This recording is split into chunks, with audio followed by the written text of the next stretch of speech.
രാഹുൽ മാങ്കൂട്ടത്തിനെ ക്രൂശിച്ചത് ശരിയല്ല എന്ന് സുപ്രീം കോടതിയിലെ അഡ്വക്കേറ്റ് ദീപ ജോസഫും 3-4 പേരും വിമർശനം സോഷ്യൽ മീഡിയയിൽ കൂടെ നടത്തി. അതിനെതിരായി കേരളത്തിൽ ഒരു കേസ് രജിസ്റ്റർ ചെയ്തിരിക്കുന്നു. അഡ്വക്കേറ്റ് ദീപ ജോസഫ് സുപ്രീം കോടതി അഡ്വക്കേറ്റാണ്.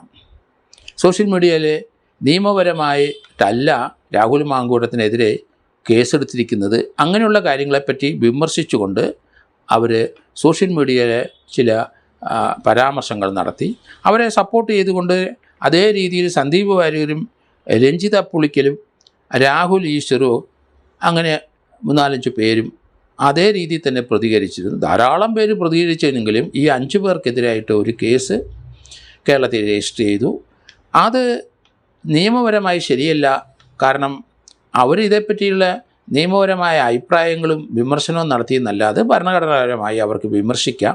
അല്ലാതെ വ്യക്തിപരമായി ആ അതിജീവിതയെ ഹനിച്ചിട്ടില്ല, അവരെ ആക്ഷേപിച്ചിട്ടില്ല എന്ന് ഉള്ളതുകൊണ്ട് അതിൻ്റെ FIR ക്വാഷ് ചെയ്ത് കളയണം എന്ന് പറഞ്ഞിട്ട് അഡ്വക്കേറ്റ് ദീപ ജോസഫ് സുപ്രീം കോടതിയിൽ ഒരു കേസ് ഫയൽ ചെയ്തിരുന്നു.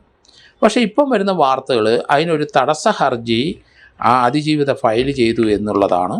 ആ തടസ്സ ഹർജി എന്ന് പറഞ്ഞാൽ ഒരു കാവേറ്റ് ഇട്ടിരിക്കുന്നു സുപ്രീം കോടതിയിൽ. ആ കേസ് ഡിസ്പോസ് ചെയ്യുന്നതിന് മുമ്പ് തന്നെ കൂടെ കേട്ടിട്ട് മാത്രമേ ഡിസ്പോസ് ചെയ്യുകയുള്ളൂ.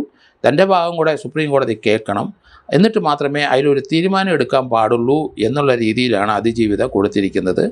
അത് നിയമപരമായി അവർക്ക് കൊടുക്കാം, അത് ന്യായമാണ്. അവർക്ക് അവരുടെ കാര്യം പറയാനുള്ള അവകാശമുണ്ട്.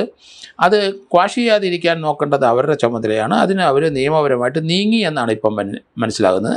അതിനാണ് അവരൊരു കാവേറ്റ് ഇട്ടിരിക്കുന്നത്. തനിക്കെതിരെയായിട്ട് സുപ്രീം കോടതിയിൽ അഡ്വക്കേറ്റ് ദീപ ജോസഫ് കൊടുക്കുന്ന കേസിൻ്റെ വാദഗതി നടക്കുമ്പം തൻ്റെ ഭാഗം കൂടെ കേട്ടിട്ട് വേണം തീരുമാനം എടുക്കാൻ എന്ന് കരുതിയിട്ടാണ് അതിജീവിത അങ്ങനെ ഒരു കാവേറ്റ് ഇപ്പോൾ സുപ്രീം കോടതി ഇട്ടിരിക്കുന്നതെന്ന് പറഞ്ഞാൽ ഒരു തടസ്സ ഹർജി ഇട്ടിട്ടുണ്ട്.